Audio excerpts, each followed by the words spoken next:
How's it going, everyone? This is the George here, and today we are starting a new review series for this month. It's based on one of my on it's the movies based on the books that I read back in high school. It is the Hunger Games. We are starting with the first Hunger Games movie. This came out in 2012, directed by Gary Ross. These are based off the books written by Suzanne Collins. And with the new Hunger Games movie coming out later in November, I figured now's the perfect time to share my thoughts on all these Hunger Game movies.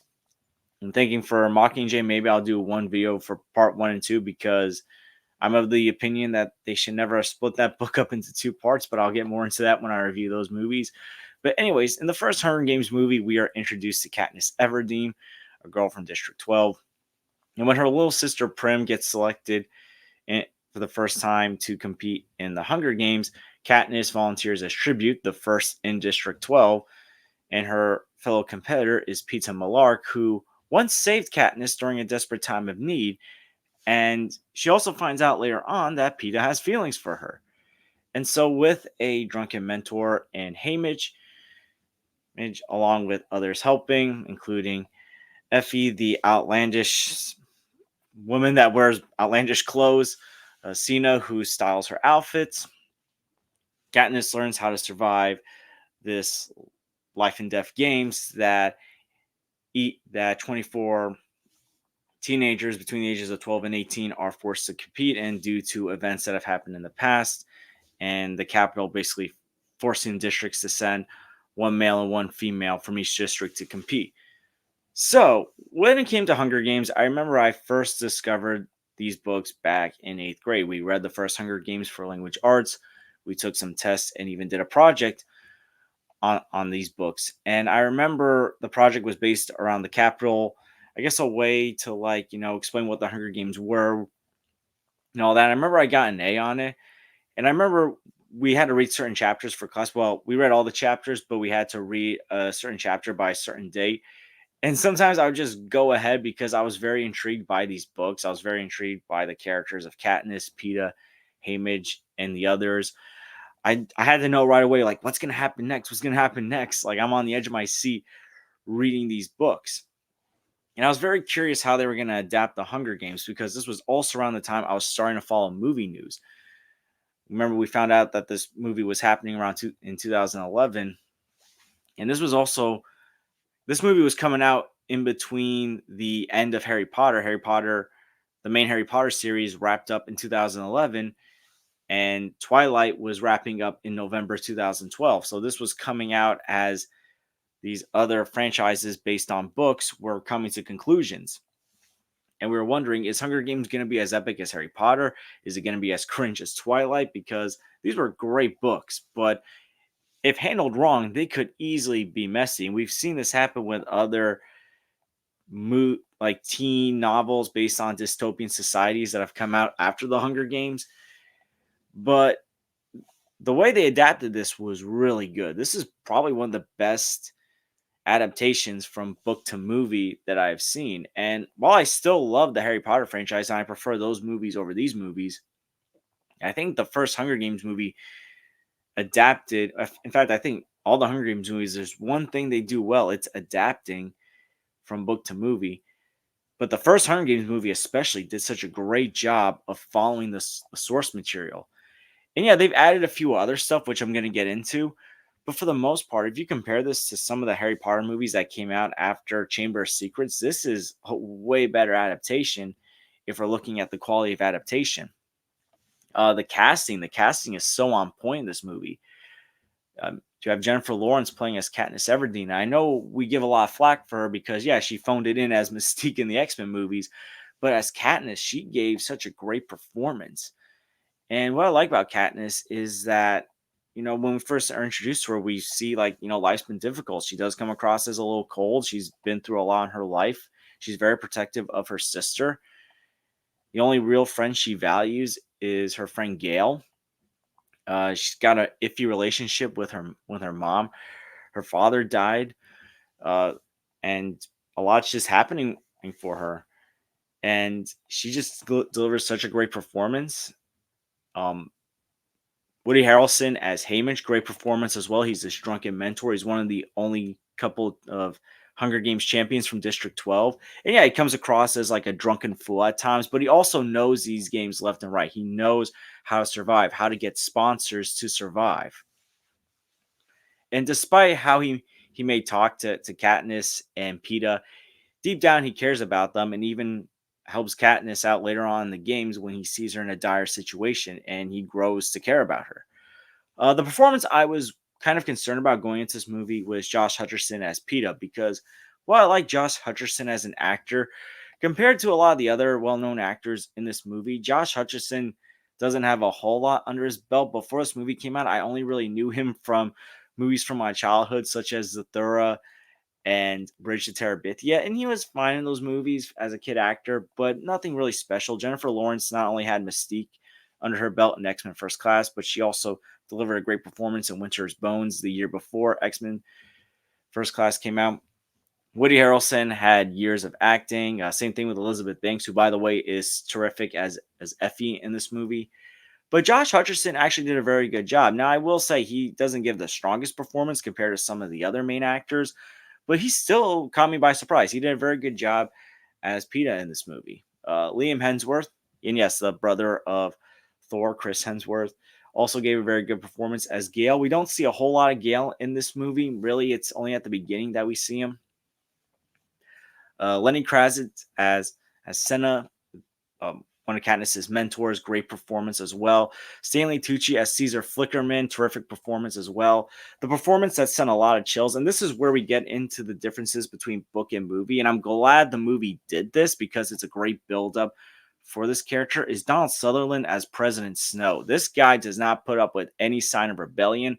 The smallest bit of rebellion triggers him. He does not like it. He does not like underdogs. He makes it clear about what he wants for these games. Just a great performance. I'm glad the movie gave us more of him because in the book, he's not really in the book all that much. But in the movie, we see him. We see what he thinks of some of the actions Katniss does. The idea of having two tributes win that are from the same district. I mean, it's captured very well in this movie. The costume designs are terrific, and they capture the scenery as well. And I will say the locations, the settings, great job from the District 12, the coal mine district, how like run down, how poor that district is, to how fancy but also colorful, egotistic, and elitist the capital is. They capture these settings so well. They capture the costumes of these settings so well. Katniss's outfits that she has to present before the games, they did such a great job with the costume work on that. Same thing with the others. Effie's outfits are so colorful and outlandish, but they do such a great job with them. And they really just show how out of touch the capital is and the citizens of the capital compared to the other districts because, they're enjoying watching the Hunger Games. They're enjoying watching these teenagers fight to the death for their entertainment, but they don't really see like how elitist they come across and like their egos and all that. But I think they capture it so well. And also, we're seeing the capital for the first time the same way that Katniss is seeing it. It's kind of similar to the first Harry Potter movie where you saw the Wizarding World from the first time from Harry's point of view, or in the first X-Men where we're seeing the world of mutants for the first time in Rogue's point of view. It's the same way with this movie, and they do such a great job. And the camera work in this movie, I will say, I like the camera work a lot in this movie.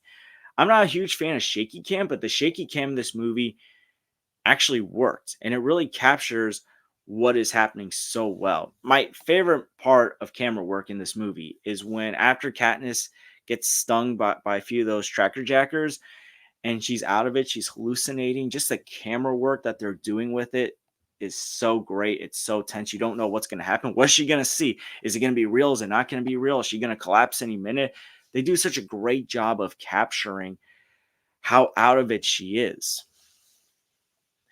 And the close-up shots just capture how tense stuff is.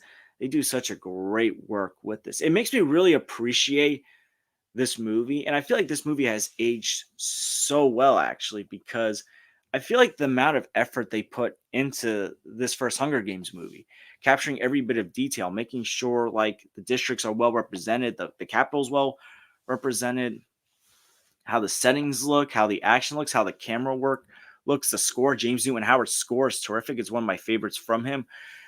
the amount of effort they put into this compared to some of the franchise movies we see today, it feels like just the early mid 2010s as far as making movies for franchises were on a different level compared to now. I mean, we still get great franchise movies, but it feels like nowadays we're more focused on just getting the next Marvel movie to come out or the next superhero movie or the next Star Wars movie. While here it's like we got to build up this world. We got to build up the Hunger Games. We got to make sure we're respectful to the source material, that we're capturing it well. They do such a terrific job at doing it, at setting up this world. And yeah, the pacing is a little slow and kind of similar to the book. It takes a while to get to the games, and if you never read the book, you might get impatient waiting for the games to start. But when they start with a bang. Like half the competitors, like half the tributes are getting killed right away. It just shows how bloody and violent this is. And yeah, this is a PG-13 rated movie. Sometimes I think they get to that PG-13 R-rated border, or they're hinting at it. And I think what makes it more violent is the fact that this is teenagers and kids that are fighting. And not only do they capture the dangers and violence of the Hunger Games well, but also the toll it takes. At some point in the movie, Katniss makes a alliance with another competitor named Rue. Rue, she's the youngest competitor there. They get along with each other. They form a friendship. And at a certain point, Rue gets killed, and it takes a toll on Katniss because she's dying in her arms. And we just see how distraught Katniss is, and we also see the reactions of everyone else, not just in the arena, but who are watching the games. And that's what I like that this movie did as well. That we're seeing the reaction of people watching, and we're seeing how Rue's district, I think District 11, is reacting to this, and how they're trying to revolt, and the effects that it's having on them, on Katniss. It's just captured so well in this movie. And it's not just this scene. We see like how other characters are briefly reacting to what they're seeing in the Hunger Games. For example, when Gail sees Katniss and Miss Impeta kissing, and he's starting to get a bit jealous, and he's like, "Are they? Are they not? Like, is it for show or is it real?" And they do so well. We also see how Haymitch is trying to convince sponsors to try to help Katniss. I like these little add-ons that we may not have seen in the book, but we're seeing in the movie. It's done so well. And I will say the finale, I feel like it wasn't as epic as it was in the movie when they're facing off against Kato, and you got the dog monsters chasing after them. But then when you get the scene where they're about to eat the berries because they changed the rules once again, where there can only be one competitor, and this is like the first little sign of rebellion, and this triggers President Snow badly. And overall, this movie, in my opinion, 11 years later, has gotten a lot better because the amount of work they put into this, the accuracy, the tone, the action, the performances. Although I do want to say this, one negative I will say about the performances is while the main actors do such a great job, some of the tributes kind of give cringe performances. The actor and actress that played Kato and Clove, a bit cringe, but then again, we're not really meant to care about those characters. They're technically the antagonists of this movie. They're the rivals in the Hunger Games, so it's like we're rooting against them. So like, why should we even care? But yeah, a bit cringe. But overall, for the most part, there was no miscast. Everyone was perfect for these roles. The action was great. The setting, the tone, the score, the costumes, the camera work. It was terrific. I love the first Hunger Games movie, and I'm gonna give the first Hunger Games an A minus. This is a movie that I think needs to be revisited. I think it has gotten better over time, and yeah, go check out the first Hunger Games. You should check out these Hunger Games movies if you haven't already. These were some of my favorite movies to watch in high school in the early mid 2010s. But yeah, what are your thoughts on the Hunger Games? Did you love it? Did you hate it? And what do you actually prefer more, Hunger Games or Harry Potter? Let me know in the comments down below. And I want to thank you guys for watching. Please like and subscribe or rate if you haven't. Please share this with someone that loves the Hunger Games movies and books. And I hope to see you guys real soon. Take care, everyone.